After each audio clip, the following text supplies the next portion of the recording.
আল্লাহ রাব্বুল আলামিন বলেন বলেন আমি তার হায়াত দিলাম তার মাউত দিলাম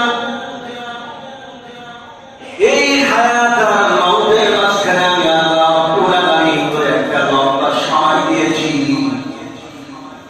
এই সময়টার মাঝে তুই ভালো কাজ করবি আর মন্দ কাজ করবি তুই চাই করবি না কারো يعمل مثقال ذرة خيرا يره ومن يعمل مثقال ذرة شرا يره الله أكبر আল্লাহ রাব্বুল আলামিন বলেন বান্দারে তুই ভালো কাজ করলেও কিয়ামতের ময়দানে আমি আল্লাহ রাব্বুল আলামিন তোরে দেখাবো আর যদি খারাপ কাজ করিস খারাপ কাজ যদি শস্যর দানা পরিমাণ হয় সারা পরিমাণ হয় ছোট্ট একটু বালুর গোড়া দেখো ওই বালুর গোড়াটা তোমার লোকের ভিতরে নিয়ে ধরা দিলে বলে ওই বালুর গোড়া ফেটে হাজার হাজার বালুর গোড়া তোমার হাতের ভিতরে তৈরি করে যায় ওই ছোট্ট বালুর গোড়া যা তোমার চোখের দেখছে দেখতে পাও না ওটাকে সারা পরিমাণ পড়ে কতটুকু গোড়া তুমি যদি দুনিয়ার বুকে তোমার হায়াত আর মওতের মাঝখানে তুমি যদি করো আমি আল্লাহ রাব্বুল আলামিন কিয়ামতের ময়দানে আমার ভিডিও ক্যামেরার ভিতরে তোমার দেখাবো বলুন আল্লাহু আকবার বান্দারে কোনো কিছুই তোমার ফাঁকি যাবে না এতটুকু খারাপ কাজ করলেও আমি আল্লাহ রাব্বুল আলামিন তোমার দেখাবো আর যদি ছোট্ট অতটুকু ভালো কাজ করো সারা পরিমাণ আমি আল্লাহ রাব্বুল আলামিন ওই ভালো কাজের বিনিময়ে সেদিন তোমার হাতে আমি আল্লাহ পাক জান্নাতের টিকিট ধরায় বসে বলুন সুবহানাল্লাহ আর বান্দা তুমি যদি খারাপ কাজ করো ওয়ালা তুকসিরুল মিজান তোমার মিজানের দরজাটা যদি গুনাহের দিকে ভারী হয়ে যায় আমি আল্লাহ পাক তোমার জাহান্নামের টিকিট ধরায় দিব ফি নারি জাহান্নাম খালিদিনা ফিহা আবাদা ওই সিলসিলাই জাহান্নাম তোমার ঠিকানা আর বান্দারে তোমার হায়াত আর মওতের মাঝখানে যে লম্বা সময়টা দিলাম এই সময়ের ভিতরে যদি তুমি আমল করতে পারো আমালু তুমি যদি আমল ভালো করতে পারো সলেহার কাজ যদি ভালো করতে পারো কিয়ামতের ময়দানে তোমার নেকির পাল্লাটা যদি ভারী হয়ে যায় আমি আল্লাহ নাতিন তাজরি মিন তাহতিহাল আনহার খালিদিনা ফিহা আবাদা আমি আল্লাহ রাব্বুল আলামিন তোমার জান্নাতের টিকিট ধরায় দিয়া তোমার সারা জীবনের জন্য জান্নাতের ভিতরে থাকতে দিব সুবহানাল্লাহ আল্লাহ রাব্বুল আলামিন বলতেছেন বান্দা তোর হায়াতও দিলাম মওতও দিলাম এই হায়াত আর মওতের মাঝখানে তো 50 বছর একটা লম্বা সময় কারণ 90 বছর একটা লম্বা সময় কারণ 60 বছর একটা লম্বা সময় আবার কারো 17 বছর একটা লম্বা সময় আবার কোন সন্তান হইলে পরে মারা যায় তার মাত্র একদিনের সময় কথা বলুন ঠিক না বেশি যে সন্তানটা হয়ে মারা যায় আমার আল্লাহ রাব্বুল আলামিন বলেন ওই সন্তানটা মারা যাওয়ার সাথে সাথে তুমি আল্লাহ রাব্বুল আলামিনের জান্নাত দান করেছেন বলেন সুবহানাল্লাহ তাই 50 বছর হায়াতের চাইতে একদিন হায়াতের দাম বেশি বলা হলো ঠিক না বেশি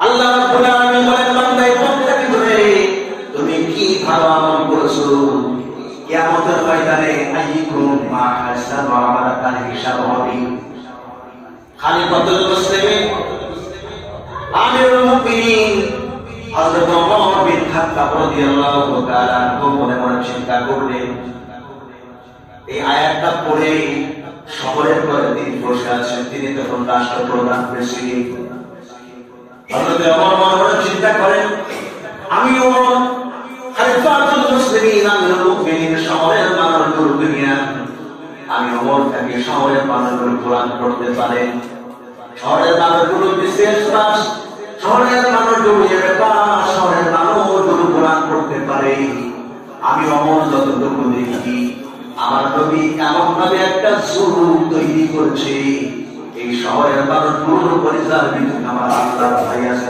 বলুন সুবহানাল্লাহ। কার ভাই বলে? আল্লাহর ভাই আছে। আমি অর্জন শহরের মানুষ দুটোকে শুধু জান্নাতের ভিতরে যাবে। এইখান থেকে 100 কিলোমিটার দূর ওই সাতক্ষীরার চর এলাকা, সাগর এলাকা, সুন্দরবন এলাকার মানুষরাও কি আল্লাহকে ভয় করে? আমি অবর্ত রাষ্ট্রের প্রেসিডেন্ট, এটা আমাকে একটু ট্রাই করতে হবে, পরীক্ষা করতে হবে। হযরত ওমরের একটা ভুল ছিল, রাতের অন্ধকার, রাতের বেলা হযরত ওমর শহরের অন্তরে, নগরে, ঘাটে, গ্রামে, বাজারে ঘুরে ঘুরে কার বাড়িতে খাওয়া হয়েছে, কার স্ত্রী কাঁদতেছে, কার মেয়েটা দুধের যায় কাঁদে, কার বাচ্চা ক্ষুধার দ্বারাই কাঁদে, আমির মুমিন হযরত ওমর রাতের আঁধারে ঘুরে ঘুরে তার শহরের ভিতরে, গ্রামের ভিতরে দেখলো। বলুন সুবহানাল্লাহ। আর আমরা যখন চেয়ারম্যান হই, আমাদের বাড়িতে বিবাদ হইলেও ডাকলেও আসে না। কথা বলে ঠিক না বেশি? বিবাদ হয়, ডাকলেও আসে না।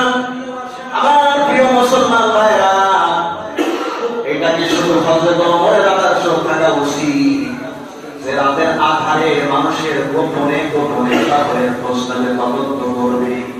পরবর্তী অসহায় বিধবা অবস্থু নিপীড়িত নির্যাতিত আমার জনগণগুলো যেমন আছে, এটা শুধু ওমরের খেলাফতের যুগে ওমরের থাকা উচিত না, বাংলাদেশের প্রত্যেকটা রাষ্ট্রপ্রধানের থাকা উচিত। অনেক কার থাকা, প্রত্যেকটা চেয়ারম্যানের থাকা উচিত।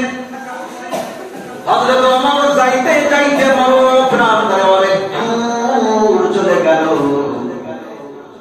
হযরত ওমর গিয়ে দেখে একজন রাখাল কিছু বকরি নিয়া কিছু পানিয়াতে সরাই খাইতে দেয় রাখাল। হযরত ওমর রাখালের কাছে গিয়ে আসসালামু আলাইকুম রাখাল ভাই। ও রাখাল ভাই, আমার পেটের ভিতরে ক্ষুধা, কয়েকদিন ধরে না খেয়ে আসি, আসতে আসতে অনেক দূর অতিক্রম করেছি, ঠিক মতো খাওয়া পাই নাই, দোয়া পাই নাই, পানি পাই নাই, মন প্রান্তর। ও রাখাল ভাই, তোমার এক পেয়ালা দুধ যদি তুমি আমারে দিতে, আমার পেটের গোটা নিবারণ করতাম। হযরত ওমর রাখালকে সালাম দিয়েছে, তারপরে দুধ চেয়েছে। রাখাল বলতেছে, প্রতিদিন তোমার সালামের জবাব পরে দিব, আগে জানতে চাই তোমার আসল পরিচয়। বলেন সুবহানাল্লাহ। রাখাল কি বলতেছে? প্রতিদিন সালামের জবাব পরে দেব, আগে জানতে চাই তোমার আসল পরিচয়। হযরত ওমর বললেন, মিল্লাতা আবিকুম ইব্রাহিম ওয়া সাম্মাকুমুল মুসলিমিন। আমি একজন মুসলমান। ধরে বলেন সুবহানাল্লাহ। হযরত ওমর কি পরিচয় দিয়ে? আমি একজন মুসলমান। আর আমি আর আপনি হলে কি বলতাম? আমি এই রাষ্ট্রের প্রেসিডেন্ট। কথা বলে ঠিক না বেটি? আমি চেয়ারম্যান, আমি অমুক বড় আলেম, আমি অমুক মাদ্রাসার প্রিন্সিপাল, তুমি আমার সেবক। হযরত ওমর বললেন, আমার পরিচয় হচ্ছে আমি একজন মুসলমান। আমার জাতির পিতা মিল্লাতা আবিকুম ইব্রাহিম, আমাদের মুসলিম জাতির পিতা কে বলেন? আরেকটু আওয়াজ দিয়ে বলেন কি? হযরত ওমর বললেন, আমার জাতির পিতা হযরত ইব্রাহিম, আর আমি সেই পিতার সন্তান। আমার পিতার নাম হচ্ছে আদম। আমার জন্মদাতা পিতা আছে, তার নাম এখন বলবো না। আমি মুসলমান, এটাই হচ্ছে আমার আসল পরিচয়। রাখাল বলল, এ পথিক, তোমাকে জিজ্ঞাসা করি, একটু বলো দেখি তুমি মুসলমান আসল না নকল? কি রাখাল কি বলতে, তুমি মুসলমান আসল না নকল? হযরত ওমর মনে চিন্তা করছেন, নবীর সাথে আমি বহুদিন দেখেছি, নবীজির খেলাফত যুগ দেখেছি, আবু বকরের খেলাফত যুগ দেখেছি। আমি ওমর আজকে 3 বছর রাষ্ট্র প্রেসিডেন্ট, কিন্তু মুসলমান দুই রকম হয়, আসল আর নকল হয়। আমি তো জীবনে কোনোদিন শুনিনি রাখাল কোন কথা বলে? মুসলমান আসল না নকল? হযরত ওমর বলল, রাখাল নেই, আমি তো জীবনে কোনোদিন শুনিনি মুসলমান নকল হয়। তবে আসল আর নকল যদি হয় তাহলে আমি কোটি খাঁটি মুসলমান। যদি বললাম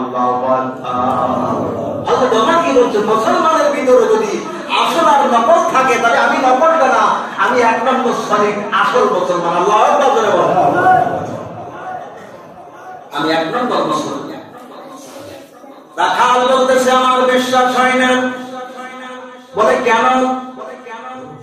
বলে দেখো এ পথিক, তুমি দূর চেয়েছো কার কাছে? তোমার পেটের কথা নিবারণ করতে চেয়েছো কার কাছে? বলে রাখালের কাছে। বলছে দেখো পথিক, প্রকৃত মুসলমান ছাড়া এই দুনিয়ায় আল্লাহ ছাড়া কারোর কাছে কিছু চাইবে না। তারা জোরে বলেন সুবহানাল্লাহ। তুমি যদি আসল মুসলমান হবে, তুমি রাখালের কাছে খাদ্য চাইছো কেন? খাদ্যের মালিক কে? জোরে বলেন, আরো জোরে বলেন কে?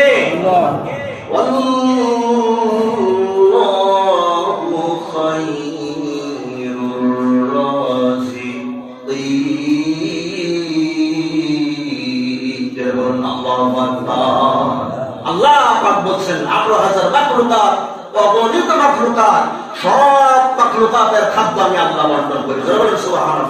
মানে খাদ্যের মালিক কে? জোরে বলেন।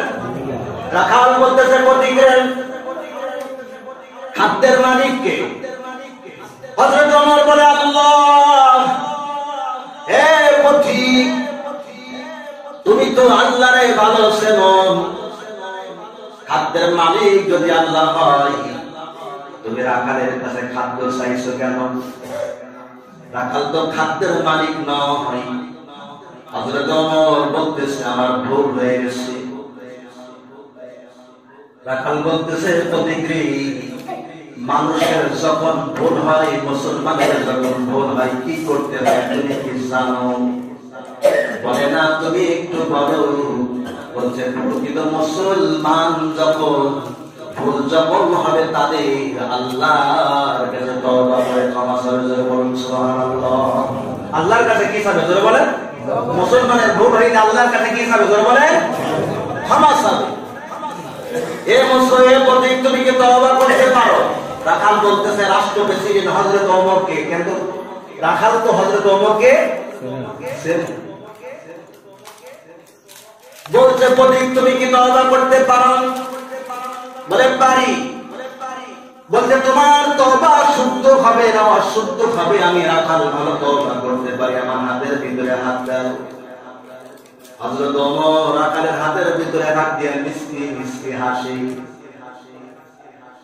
রাখাল বলতেছে আমার সাথে বড়, আপনারা আমার সাথে বড়। নাস্তাগফিরুল্লাহ রাব্বি মিন কুল্লি যামবি ওয়া আতুবু ইলাইহি লা হাওলা ওয়ালা কুওয়াতা ইল্লা বিল্লাহিল আলিয়্যিল আযীম। বলেন সুবহানাল্লাহ। হযরত ওমর রাখালের হাতের ভিতরে হাত দিয়ে তওবা করলেন। রাখাল বললেন, এ পথিক, তুমি কি আমি তোর জানি না, তবে একটা কথা শোন। কি রে? বলে এই রাষ্ট্রের প্রেসিডেন্ট হচ্ছে খলিফাতুল মুসলিমিন আমিরুল মুমিনিন হযরত ওমর। সরে বলুন আল্লাহু আকবার। এই রাষ্ট্রের প্রেসিডেন্ট কে? হযরত। হে পথিক শোনো, এই রাষ্ট্রের প্রেসিডেন্ট হযরত ওমর সৎ মানুষ। আল্লাহর নবী বলেছেন, আমার পরে যদি এই দুনিয়ায় আল্লাহ রাব্বুল আলামিন কাউকে নবী বানাইতো, সেই নবীর নাম হচ্ছে আমার সাহাবী হযরত ওমর। জোরে বলেন সুবহানাল্লাহ। সেই সাহাবীর নাম কি জানেন? আমার সাহাবী হযরত ওমর।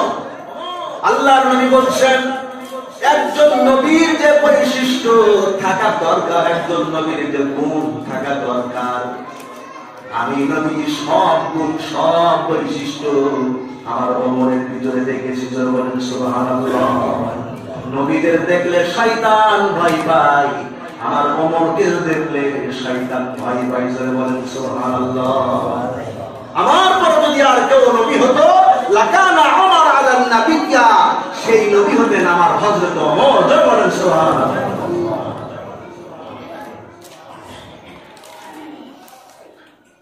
বলছে পথিকরা, আমার নবী বলে গেছেন, আমার নবীর পরে যদি আল্লাহ রাব্বুল আলামিন কাউকে নবী হিসাবে কবুল করত, সেই নবী হতো হযরত ওমর। সেই ওমর এই রাষ্ট্রের প্রেসিডেন্ট, সৎ মানুষ। এই রাষ্ট্রটা কোরআনের আদর্শ দ্বারা চলে, কোরআনের আইন দ্বারা চলে। তুমি কে জানি না, শোনো, আমি তোমার হাত কানে ধরে তওবা পড়ালাম। কোরআন দিয়ে যখন রাষ্ট্র চলবে, তখন রাষ্ট্রের প্রেসিডেন্ট যদি ভুল করে, রাখালের হাতে হাত রেখে ওই রাষ্ট্রের প্রেসিডেন্টকে তওবা পড়তে হবে। জোরে বলুন সুবহানাল্লাহ। কথা বলুন ঠিক না বেশি? চেয়ারম্যান যদি ভুল করে, তাহলে চৌকিদার তওবা পড়াবে। কোন রকম দ্বিধা দ্বন্দ্ব লজ্জা থাকবে? রাষ্ট্র চলতে হবে কি দিয়ে? জোরে বলেন কোরআন দিয়ে। জোরে বলেন কি দিয়ে?